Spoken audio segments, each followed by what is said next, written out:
Bonjour Lamia. Bonjour chérie, bonjour, bonsoir, c'est comme vous voulez. Oui, bon, Lamia Bonjour, Filali. on va faire bonjour. Voilà, je vous dis bonjour parce que chez nous il fait jour et c'est vrai, j'ai des scrupules un petit peu ce matin, ma chère Lamia. C'est de vous garder comme ça, éveillé jusqu'à cette heure-ci, Oui, mais non, à c'est pas grave. à cause du décalage horaire. Il n'est que 2h30, enfin 2h40. Exactement, 2h40 du C'est matin. ça, exactement. Mais c'est pas grave. Oui, parce que vous êtes content de retrouver la maison. Allez, je voudrais quand même rappeler, hein, ils vous ont pas oublié, notre équipe ne vous a pas oublié, nos auditeurs, on va les aider pour ceux qui se demanderaient mais qui est, c'est Lamia Filali. Eh ben, Lamia Filali, vous l'entendiez régulièrement sur notre antenne et notamment au journal de la matinale et pendant les flashs de la matinale jusqu'à mars dernier, je pense, hein.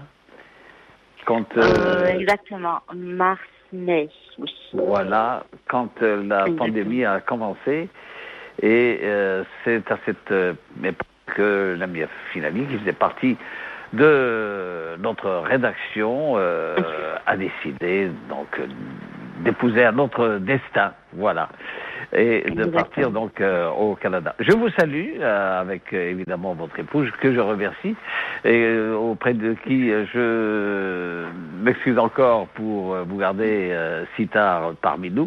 Pour la bonne cause tout simplement parce que vous aviez envie de nous entendre et nous aussi on a envie de vous entendre. Oui. Lamia Filali, comment vous sentez-vous là-bas? Vous êtes où exactement au Canada en ce moment? Je suis à Toronto, en Ontario, la province anglophone. Ouais. À Toronto, c'est une très très grande ville et c'est une très très belle ville, mais que j'ai pas eu l'occasion de visiter parce que il y a toujours les restrictions. Oui. Et les cas n'ont pas. En fait, je suis venue ici à Toronto en juillet, donc mi-juillet à peu près. Et il y avait des restrictions qui s'installaient petit à petit, mais bon, on ne les sentait pas. On était un petit peu à la recherche d'un appartement, à la recherche d'un travail. Donc, ce qu'il faut savoir, c'est que avant, il ne fallait pas qu'on fasse le test PCR, mais il fallait qu'on fasse la quarantaine. Donc, le temps de s'installer dans un Airbnb, de trouver un appartement, parce que c'est pas facile de trouver un appartement ici à Toronto et les prix sont assez chers. Mais maintenant, les prix des loyers ont baissé parce qu'il y a personne qui vient ici à Toronto, enfin au Canada. C'est très très peu, très rare. Et les gens qui habitaient à Toronto et qui ont de la famille ailleurs, ils partent vivre chez leur famille. Oui. Parce que vous êtes, voilà, nous ferons d'ailleurs le tour du monde de nos résidents à l'étranger pour avoir de leurs nouvelles, les difficultés qu'ils peuvent rencontrer. Et c'est pour ça que nous avons commencé dans ce début d'année par vous, Lamia, en nous rendant au Canada. Vous êtes parti, vous avez donc vous avez décidé d'épouser un autre destin, donc et vous êtes un jeune couple marocain, donc à la recherche d'une nouvelle vie, mais toujours attaché bien sûr à vos origines. Mais vous êtes parti dans des conditions très difficiles. Il fallait quand même avoir le courage d'affronter cette situation. Comment ça s'est Comment vous la vivez? Comment vous tous les deux ces difficultés? Ce qu'il faut savoir, c'est très très mal vu de demander des aides parce que oui, le gouvernement canadien il aide les résidents permanents comme dans notre cas, mais c'est très très mal vu et on n'est pas venu ici pour cette optique-là d'obtenir des allocations ou bien des aides, mais en fait il y a survival jobs. C'est des petits boulots, comme on appelle ça, comme on dit en français. Mon mari a obtenu un très bon travail grâce à ses études. Par contre, moi, je suis assistante enseignante parce que il y a une communauté francophone ici à Toronto et qui est pas énorme comme à Ottawa ou à Montréal. Donc il y a des écoles assez prestigieuses francophones et qui demandent des personnes qui maîtrisent le français et qui parlent très bien français. Donc c'est par des recherches, par des contacts sur des réseaux sociaux que j'ai pu obtenir ce travail. Ça paye bien. Ça paye bien. Eh ben, tant mieux. Mais ce qui nous intéresse, c'est que vous disiez tout à l'heure, Lamia, c'est que vous êtes dans une ville que vous ne connaissez pas, parce que vous n'avez pas le temps de la découvrir en raison des restrictions, du confinement, des fermetures, etc. C'est un peu frustrant tout de même, sachant que Toronto, c'est une ville que j'ai eu le plaisir de visiter, sachant que vous êtes à quelques kilomètres, je crois une quarantaine de kilomètres de l'un des plus beaux sites du monde. Ce sont les chutes du Niagara. Oui. Les Niagara Falls que vous n'avez toujours pas visité.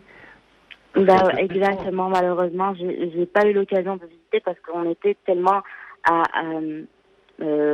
en rush de tout faire vite, de trouver un appartement, c'est pas facile, surtout qu'on connaît personne. Oui. Et comme j'avais dit, il y a les restrictions les petites restrictions qui commençaient à s'installer, c'est-à-dire il fallait tout faire vite, au plus vite. Donc dès que tu as ta routine qui s'installe, c'est difficile d'aller visiter. Les musées, c'était fermé. Et le musée royal de l'Ontario, il ouvrait à des jours très différents. Maintenant, il est fermé. Pas de cinéma.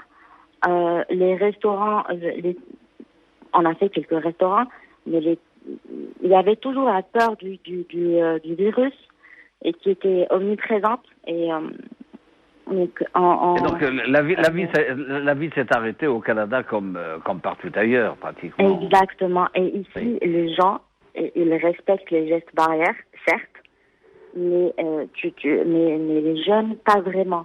Donc, c'est très différent. Et maintenant, il y a plus de malls.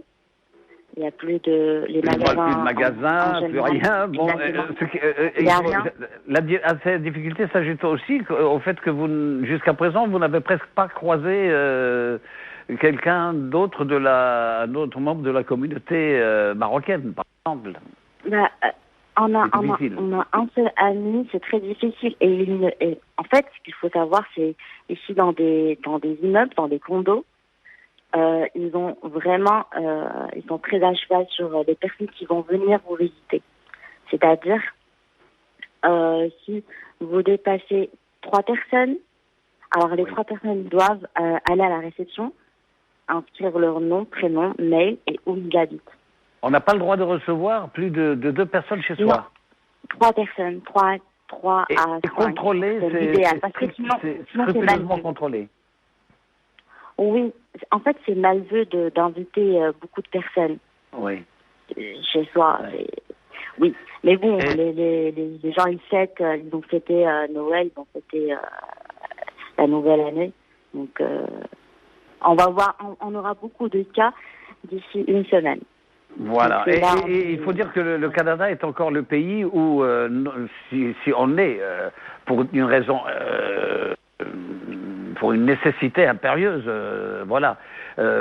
amené à voyager là-bas, non seulement on exige le test à partir de 5 ans, il faut le savoir, à partir de 5 ans, on doit fournir un test PCR, mais on doit aussi être en quarantaine pendant 14 jours. Exactement, ils viennent de décider ça, Ils viennent de décider ça. Et pour aujourd'hui, le gouvernement de Ford va annoncer si ils vont faire le couvre-feu ici à Toronto, parce qu'au Québec, c'est déjà fait. Et c'est triste parce que quand tu sors juste pour faire tes courses, parce que tu n'as que ça à faire,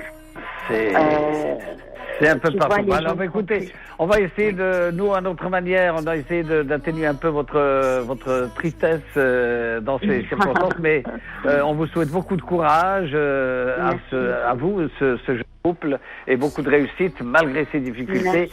C'est notre tour du monde de nos Marocains à l'étranger. Comment ils vivent cette période de la pandémie. Et c'était ce matin au Canada avec Lamia Filali. Il est 2h30, 2h50 chez vous, 8h50 chez nous. Merci encore et je suis désolé non, voilà. Avec plaisir, non, ça me fait plaisir, non. Et je vous dis bonne nuit. Allez dormir un petit peu quand même, parce que vous avez réunion à 9h du matin chez nous. Bonne nuit, Lamia. Et bonne journée à vous tous et à vous tous, mesdames et messieurs. Au revoir, Lamia Filali. Au revoir. Au revoir.